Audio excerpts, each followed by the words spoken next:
Nvidia 嘅名字喺科技界就幾乎同增長就畫上咗等號，但係最近 Q2 嘅業績就顯示一個唔係咁令人興奮嘅真相。即使依然係處於呢個嘅快線上邊啦，但係個車速就明顯已經放慢。數據中心嘅營收增長咧係100雙刃劍，咁佢嘅年增長率咧高達155%，但係比前一季咧其實環比只係增長16%，明顯就已經放慢咗落嚟。咁呢個亦都似乎告訴咗投資者咧，呢一季嘅增長咧或者都只係同呢個時間去賽跑。而更加有趣嘅地方就係，即使管理層咧對於下一季嘅預期咧由317.5億美金咧上調去到325億美金啦，但係呢個睇嚟樂觀嘅預測咧並未有令到市場更加多嘅激動，股價咧反應冷淡，甚至咧有啲下滑。市場嘅反應似乎話咧提高咗預期咩？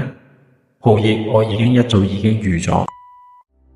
Nvidia 咧亦都宣布咗一項高達500億美金嘅股票回購計劃啦。呢個某程度上亦都係對外界表示咧，公司對於自己嘅未來咧係有信心嘅。不過呢個信心係咪穩固呢？就需要市場嘅驗證啦。另外，公司以股票支付嘅薪酬咧高達41.4億美金啦，都令人不禁慨嘆，呢個係自信定係還是喺個股價上面要做手腳呢？